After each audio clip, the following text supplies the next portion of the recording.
Kansas City Chiefs mandatory mini camp is coming up June 11th.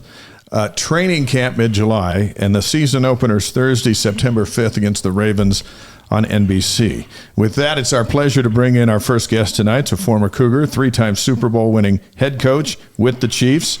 Not only does he practice what he preaches both on and off the field, he's made the NFL more fun to watch and never hesitates to rep the Y. Please say hello to the legendary Andy Reid, longtime friend of Blaine's and a coach here, and we just love Andy Reid. Hey, Coach, good evening. Good evening. How are you guys? You sound great, by the way. You've been on a little bit. Listen to Dave and I just go crazy and do our stuff. Blaine, you're doing well, man. I thank you, brother. Thank you, Coach. Hey, what's a Monday like for you? What's a typical Monday in June for Andy Reid? Well, we're in our off-season program, so we actually gave the players today off. They come back in for a four day stretch here these next 4 days. So we were just prepping for training camp. We try to get everything done before we leave for a vacation here in a couple weeks. You know, Andy, you guys were in the White House this last weekend, and you and I were texting. I was making sure you were all set for tonight, and you texted me and sent a picture, and I said to Brenda, I'm like, Andy's my only friend that's ever actually took the time to text me from the White House. and Brenda was in the White House last year with our daughter Libby, who's in Moulin Rouge, and she didn't text me, but you took the time to text me. I'm grateful for that. That's next level. And were you bored while you were there? It was like you were texting me. Well, I wasn't bored. I just talked to the president actually, and he was doing well, and so I want to make sure you were caught up on all that. Hey, one of the questions, and we'll ask it early as our live streamers are asking questions tonight, but it's the third time you've had the tour. Did you learn anything different on this tour, or was it just the same stuff?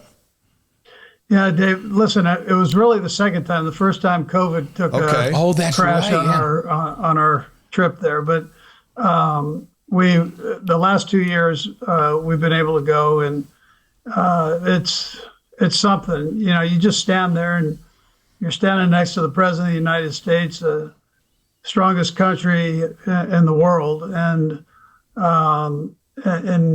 it amazes me every time I think about it. And when you're standing there and it's real, it's surreal is what it is. Yeah. But what an honor it was to go. All right, Coach, we've asked the Wise Guys audience to come up with some questions. You ready?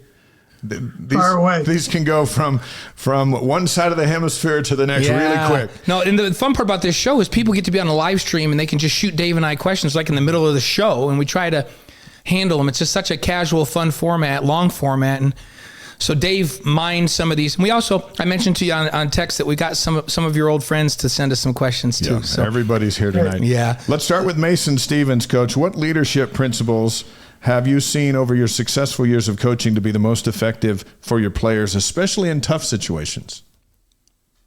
Yeah, listen, I think you go back and you just say honesty is what the players want. It's the right thing to do. You shoot from the heart there, and you tell the guys whether it's good or bad. You teach, and we know we're here to do that. And in this job, that's the better teacher you are, the better coach you're going to be. And so, and the more honest you are, the more the players are going to appreciate you. And so I try to start there, and then I'm demanding, but I'm not demeaning, and I'm going to try to be honest with you as we go through that, positive and honest. You know, Andy, you and I have talked about this in private before, but you know, a lot of who you are started with your time here at BYU as a graduate assistant. I was lucky I got to get coached by for a little bit here when you were here with Mike Holmgren, our dear friend. Like, is there any one or two or maybe even three people that have really influenced your style and who you are that date all the way back to this BYU time? Blaine, I was so lucky to have great coaches all the way up through from junior high school, Little League, Babe Ruth League, all of that, all the way up through to high school to college, junior college to college, and then I've had some great mentors in the NFL. Mike Holmgren being the primary one, the National Football League, but Coach Lavelle Edwards was phenomenal to learn from. I felt like he did it the right way. He handled all of us the right way. He didn't care if you're a great player or if you're, a backup. He was going to treat you great.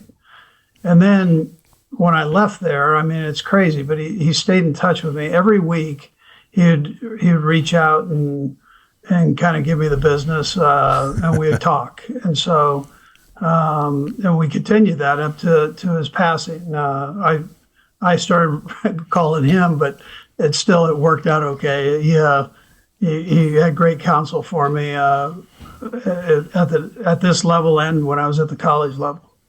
Here's a question from Mikhail Condi. Coach, what's the number one rule you have for your players? Yeah, I tell you, I've got a couple rules, but work hard, be on time, and try to be the best person you can possibly be. And we'll give you the avenue to attempt all those things. Rich Risk 2123 said, hey, did you ever consider trading for Zach Wilson during the offseason? And then he also said, hey, and by the way, thanks for sticking up for Harrison Butker. That was a class all the way. So that's from Rich Risk 2123. Any thought about Zach Wilson in the offseason, or were you guys already set at quarterback? Listen, I think he's a heck of a player, but we didn't have the funds nor the number of draft picks to get all of that done. We needed every draft pick we had just to fill in the blanks. You try to make the salary cap thing work, and there's a little bit of a challenge there. But I think he's a heck of a player, and I'm glad he gets a restart here. With the Harrison Butker thing, I think sometimes you might wake up and there's a curveball every day from someone in some way, and then you have to decide how you're going to be. Do you go back to that earlier response you had where you just stay the same and then deal with it the exact same way, whether it's good or bad?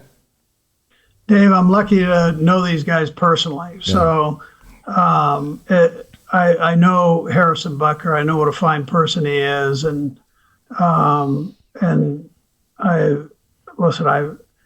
think he has a belief, and as we all do, and we're all a little different. Yeah. But that's what makes this world go around, and but if you really reach down into the core of him, he's a fine person, and so whether you agree with him or disagree with him, there's a core there that is trying to make people around him better, including himself. Here's a question from BYU athletic director and former teammate Tom Holmoe. Andy, do you remember selling hot dogs on the weekends at San Francisco State to raise money for football? I remember it very well. What's up with that?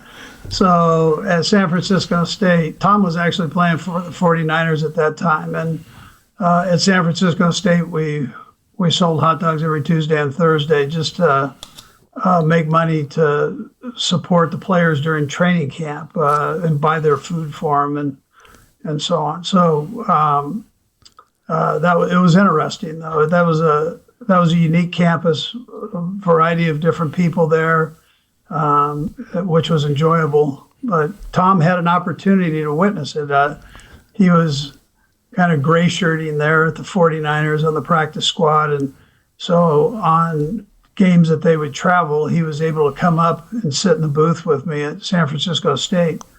And I always thought he would have been a great coach. And he ended up doing that, although he really wanted to be an athletic director. So he eventually got what he wanted, and he's great at that. So but I appreciate our friendship, and he did see San Francisco State firsthand. There was a lot of back and forth. Like you were there with Vic Rowan, right, back in the old days? I was, yes. Who sent Mike Holmgren over to us, and he and Lavelle were good friends, and then you went and spent some time there. So Mike was there, you were there, and then there's that great tie between Lavelle and the San Francisco 49ers, and the friendships that he had with the coaching staff there. That was a unique relationship back in those days and kind of paved the way for a lot of coaches, right? It did, Blaine. I'll tell you, Coach had influence on all the jobs I've had. I mean, which is crazy. You know, you as parents, we tell our kids, "Hey, you go to a university that has a name. It will help. It sets forward before a word ever comes out of your mouth. It represents you." And so BYU did that. Coach Edwards did that. So when I went to Northern Arizona, he knew Larry Quintera. They were friends. I went to UTEP, and he knew Bob Stoll and told me to go there. He made the calls for both of those schools. The first calls came from Coach Edwards. And then I went from there to Missouri, and it was Bob Stoll taking me there. And then I go from there to Green Bay, and he tutored Mike Holmgren. And so, and then I get an opportunity to be a head football coach, and you know, and he helped with that, you know, with the Eagles. Just his reputation and the university's reputation helped me get my foot in the door there. So it's his influence has really guided me through this whole thing. And his influence helped you and a lot of others. But we look at Lavelle's coaching tree, and then we look at Mike's coaching tree, and we look at your coaching tree. It's a lot of big trees. That's your coaching tree now is unbelievable. Did you ever imagine that at this point in your career, that all of these folks that you've had influence over would have such an impact on the game in such a broad respect? No, I don't think you think of that. You know, you're not looking back. You're probably learning from the past, but you're moving forward and in this thing. And every day you've got to work your tail off to the fullest. So there's not a whole lot of looking back on it and going, man.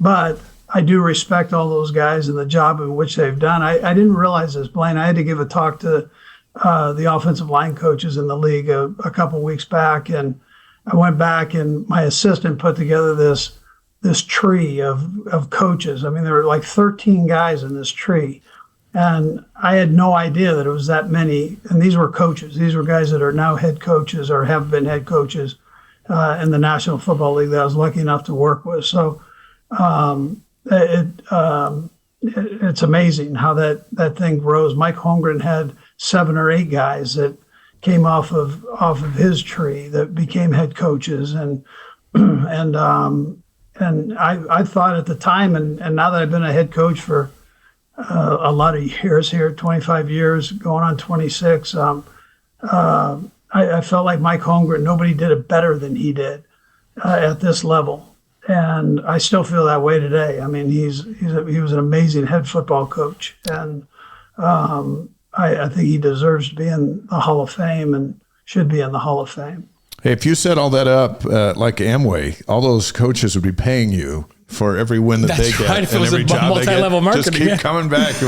Well, all three of you guys would be a sitting sweet. You mentioned the offensive line coaches a moment ago. There's an offensive lineman in your group, Kingsley Suamataia. One of our live streamers wants to know, are we going to see him on the field in September? I'll tell you, he keeps doing good. He will be. You know, he's a great kid. He's working his tail off right now, trying to get used to all of this. It's like learning French in a couple of days. So the practice feels like the MTC. It can be rough at times. So he's working through all of that and really doing a nice job. I appreciate his effort, and he's taking positive steps every day. Great. Yeah, and I know you drafted him because physically he has all the skills you need to be good if he can grind and put it all together, right, Coach? Yeah, he's a hard worker, which I appreciate. That's what he's doing so far. This is just the beginning of it. We're in shorts right now with a helmet on, and that's about it. And that's not how you play this game. We can't run the ball because of the contact rules. So everything's a passing game right now.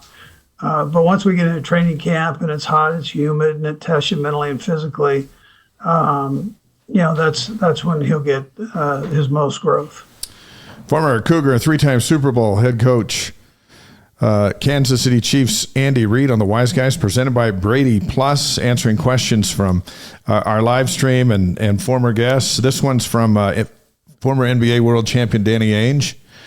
He said, Coach, how important is the coach/GM relationship to your success and your job enjoyment, and who makes the final call on draft and roster cuts? That from Danny Ainge.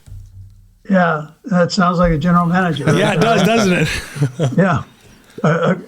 A great 3-point shooting general manager too. So, what a heck of a player! He could have played all 3 professional sports if he wanted to. Yeah.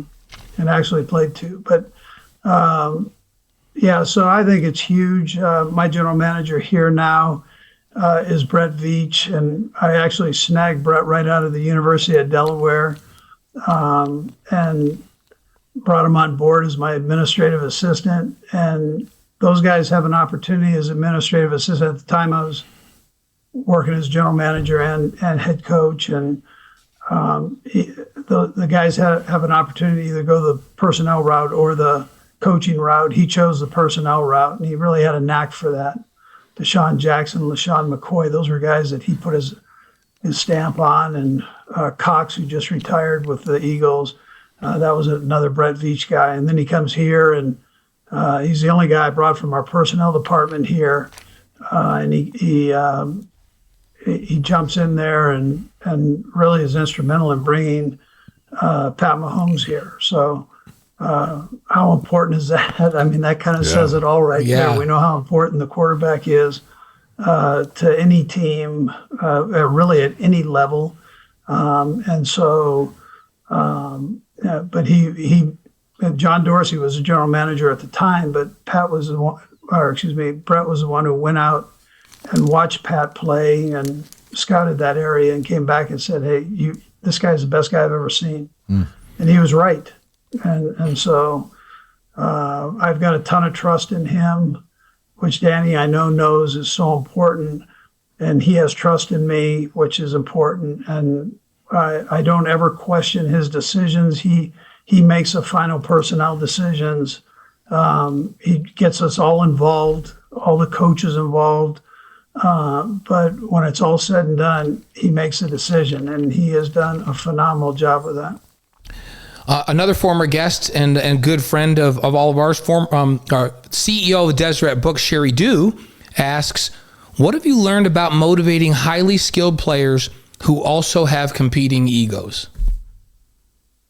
Yeah, these guys, they're well paid, and they've got egos. But we talk about checking those at the door, coming in, and let's unite. Let's try to become one the best way we possibly can. And I found that through hard work, that's the best way to do it. These guys really just want from the coach. And I noticed this when I was at Green Bay with Brett Favre and Reggie White, who arguably are the 2 best at their position who have played the game at this level. And all they wanted was one more thing to be even greater than what they already were. And so as a coach, that's what you try to present. So we try to do that as coaches here. We try to give you one more thing. We're going to bust our tail for you and give you one more thing to help you even be greater than you already are, whether it's by scheme or whether it's by coaching a fundamental that we can help you improve your game on. So that's how we go about it. The guys believe in that. They've bought in. That's the culture. And they help each other, and that's where you see it work. When players are helping players, that's where you see this thing work. And we have guys that you see these young guys coming in like Kingsley, and here are the veteran players, the Creeds and the Trey Smiths. These guys are helping him become even better than what he is now, and make his game better so he can make a living, yes, but also help us win championships. Mariah Hudgens, one of the newest members of the women's basketball team, who was on the show last week and is a Swiftie, we said, hey, Coach Reid's coming on. What do you want us to ask? She goes, Coach Reid, how do you feel the Taylor Swift fans impacted the NFL and the Chiefs last season? Mariah, how awesome is that, man? I mean, here she is. She brings a whole nother group of young ladies and older ladies to be interested in this sport. And it's a great sport. I mean, it's great for everybody. Flag football right now is going crazy. Girls flag football is going crazy. And I love that part. There's so many great lessons you can learn about life in this sport, and it's fun to play. So I would tell you, Taylor, she's a sweetheart now. She came in, she made all the, Blaine, you know this, how this works. She made all the offensive linemen homemade Pop-Tarts. I heard, She won over the group right there. And so I just, it's kind of neat to see her where she doesn't have to be it. Yeah. She can sit back. I think she's enjoying that, sitting back and being able to escape from being Taylor Swift for a minute and just being a fan. And she's all in.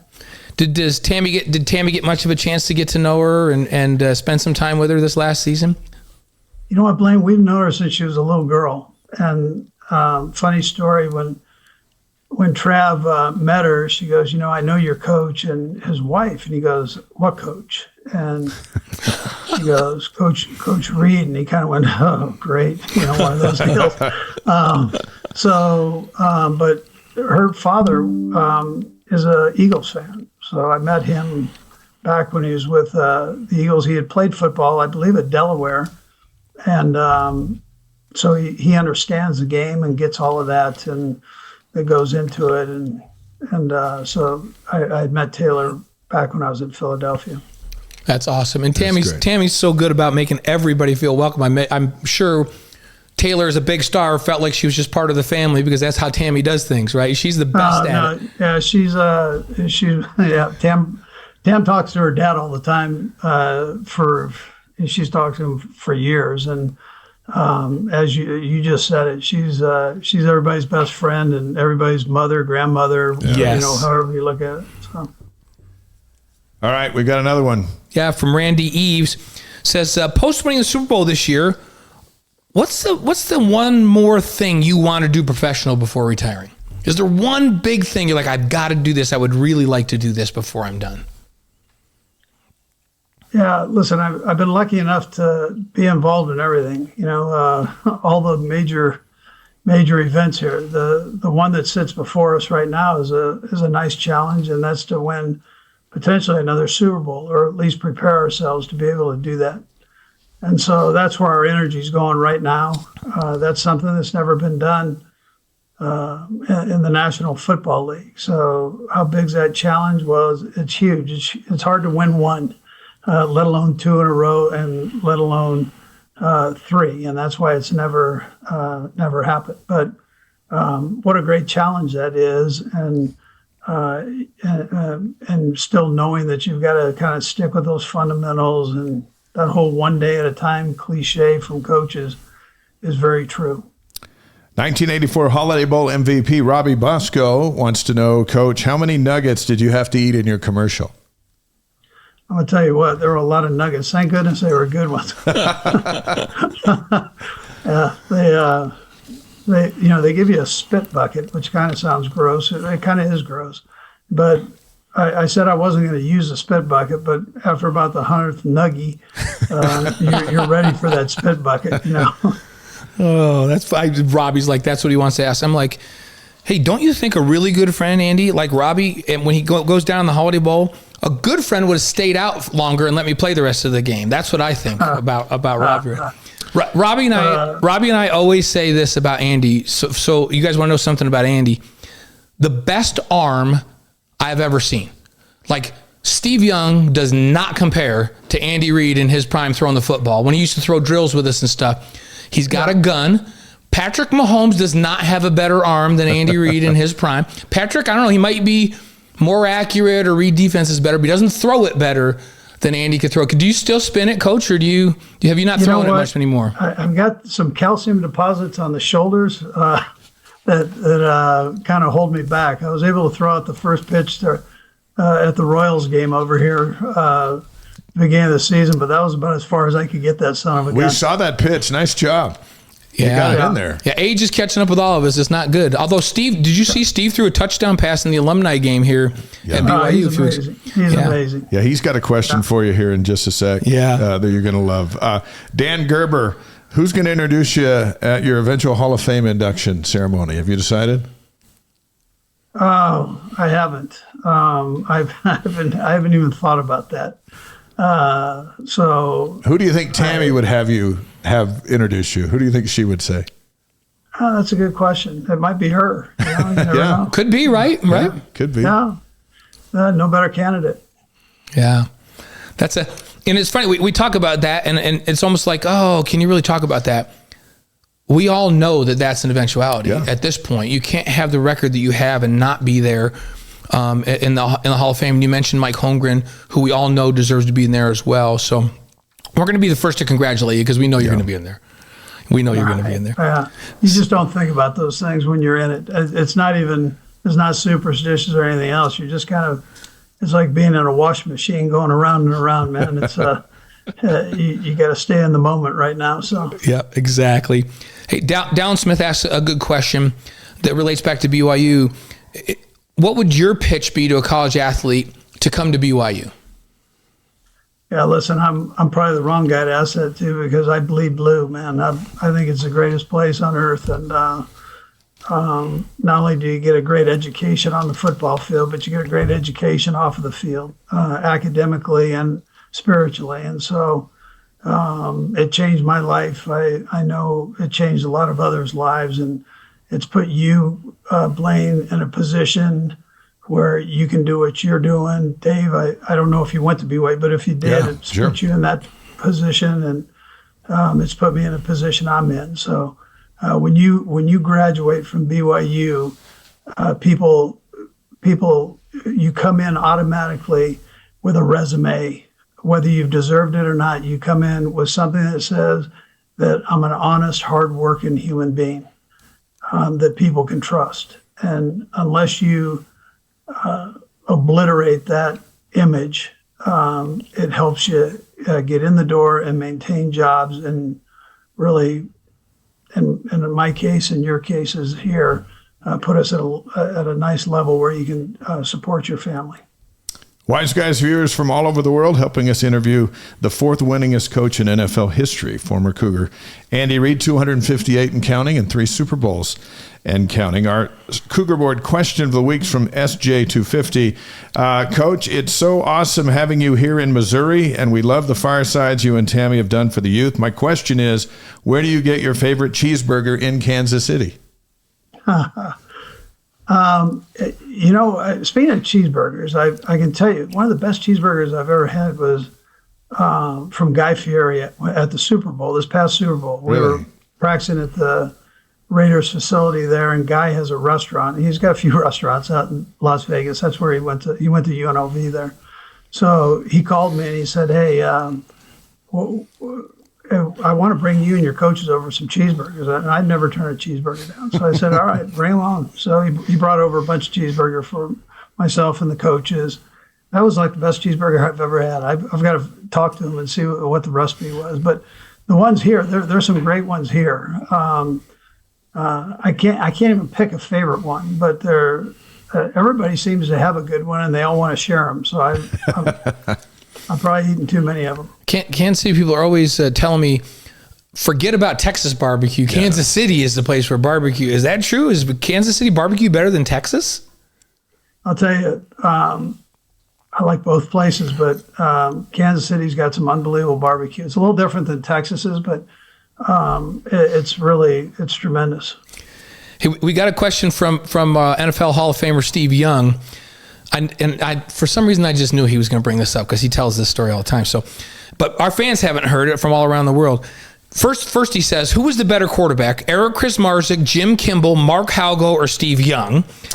And then he follows this. You can answer it all at once. And he says, also, why did you run the wishbone in a BYU JV football game against UNLV? And then Steve said, it was so hot in Vegas that the tread melted off of his turf shoe. So he hasn't gotten over a whole lot of that. Yeah. He's got a lot of issues. Andy called the wishbone. We ran the wishbone. So who is the best quarterback out of that group?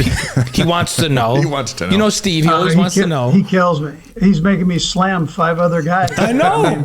Just the fact that we had all of those guys was something. I mean, to have you and Bosco was unbelievable. So, so fun. Yeah, but listen, there was a point where the coaches were thinking about moving him to cornerback, and I was in that meeting, and I was a young guy that just got off his honeymoon, and I said, as seniors, we would there weren't a lot of quarterbacks that we went and watched play on the JV team. So, but he was one of them. I mean, we'd all go over and watch him do his thing, and because he was so good. And I said, that'd be a shame to, move him to a different position when he's that good there. Not that mattered in that meeting at all, but that was... You were on the right track. You were on the right track. What about this wishbone situation he's still trying to overcome? Blaine knows. Blaine did the same kind of thing. We did the same Idaho thing. State or wherever it was. When we went up to Idaho State, we did that, and I ran it. You're right. Yeah, we had played... we were playing Wyoming and Air Force back to back, so the scout team had to run this thing, and so we just kind of took it up there, and Blaine was phenomenal at it, so we used it and got after him a little bit. Well, Kelly Smith, I was talking to him the other day, and he said he caught Steve Young's first career touchdown pass on the JV team at UNLV running the wishbone. Yeah. Kelly was a good one too, from Beaver. Yeah, that's right. What a good player he was. To this day, if I stop and get gas on my way to St. George and Beaver, I always just mention to somebody, hey, any of you guys know who Kelly Smith is? And they're like, Kelly Smith? He's the greatest player that's ever come out of here. He's still a legend in Beaver. It's awesome. Absolutely. Yeah. He was a good player. A couple more questions for you, Coach. Reid Arnold wants to know, in your busy schedule, what's your current church calling? Do you have an assignment? Yeah, I'm a ward missionary is what I am. Gotcha. So I get that covers a lot of ground. I try to do plenty in the off season. During the season, I'm stretched just a little bit, and so I'm not able to get out quite as much as I'd like to. But during the off season, I have an opportunity to get around and to different wards and talk and so on. So it's great. The people here are phenomenal. So I would think the church is strong here. I would think, Coach, the only way that you would not get in a door if you went to go knock on it was if it was a Raider fan that wasn't about to let the Chiefs head coach inside. Other than that, I would think in Kansas City you'd have free reign. Yeah, no, the people here are nice. They're good. Our good buddy, former player that played for you and good friend Chad Lewis, all-pro tight end, he said this: Andy is widely recognized as the most aggressive play caller in football. Where did that come from, and how has that evolved over the years? He's fearless and confident. Those are two very different ideas. He will go for it on fourth down with the game on the line. He will go for a touchdown with time running out to win the Super Bowl. Where did that foot on the gas mentality come from? That's from our buddy Chad. Yeah, so listen, you and I came up through a pass game offense, and we trusted it. Like, we trusted it to the utmost. And so the National Football League wasn't that when I got in, and it's evolved into that, but it took time. And so I've got confidence in that, as you have confidence in it, Blaine. So it's that, I think it's that foundation that we know that can be successful. We know that can be an aggressive attitude offense, not only up front, but also with the wide receivers attacking the football, the quarterback making a quick decision, staying on time, making an accurate throw. These are all things that I think have helped me or allowed me to stay aggressive with that scheme, the pass game scheme. One of our questions that we want to finish with before Blaine goes at 5 really personal ones. They're not that personal. They're just fun. They're just fun. Year 2 of the Big 12 for BYU coming up. What are the keys for the Cougars to have a successful go-round after getting a taste of it last year? What do you think? Sure, they did a nice job for being their first time in it, and that's a tough conference, and but BYU's a tough group, and Kalani, I think, does a nice job with all that, as do his coaches, and that ends up being an important thing. It's not only important there, but it's also important that they go out and they recruit like they do, and that ends up being good coaching, good players normally help you win games. They've got good schemes in that. They'll just be another year older in it, and here we go. They know what to expect. Yeah, they had a lot of transfers last year, and people discount the fact that even though a guy's a junior as a transfer, he's a first year in that system. There were 7 starters on BYU's offense last year that were first year in the program. Can just having that whole year under their belt coming back, can that make enough of a difference to win a few more games, do you think? Yeah, absolutely. Continuity, man. That's those reps. That ends up being very important. Former Cougar, Kansas City Chiefs head coach Andy Reid on the Wise Guys, presented by Brady Plus. Here come 5 questions from Blaine. These are rapid fire, and we'll finish up with you there. And we said we'd be right around 30-plus minutes, and we got that clock right over your right shoulder, so we've been watching it. We got to get you out, because we promised. Let's finish with these 5. Yeah, we'll start with this. Your favorite sports movie? Rocky 1. Rocky the 1. Original, running up the steps. I love it. Did you find Rocky 2 was almost as good as Rocky 1? Yeah, there were a couple. First 3 of them were decent. I also like Brian's song. That's another good one too. Yeah, I love it. That's a classic. When you guys were in Philly, did you guys go run up the stairs up to the museum where Rocky ran? Yeah, my kids did. Yeah, I walked, but the kids ran.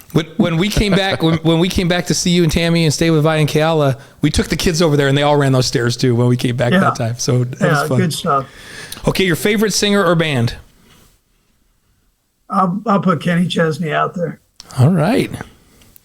Your favorite breakfast cereal? First of all, a lot of people were hoping you were going to say Taylor Swift, just for the record. But we're glad she's your second. She's my favorite female singer, and then Kenny's my favorite male singer. There we go. I love it.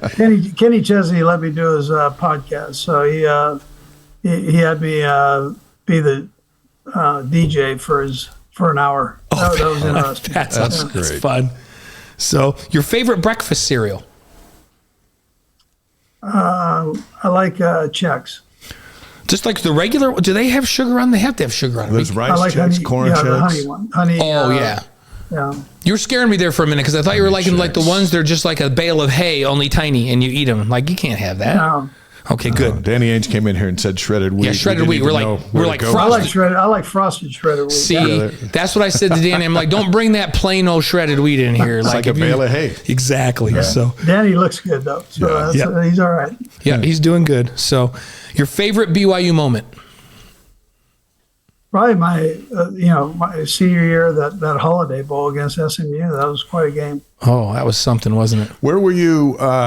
What do you remember from that play? From the offensive line, what did you see? What did you feel? What was it? Yeah, I thought Jim was phenomenal.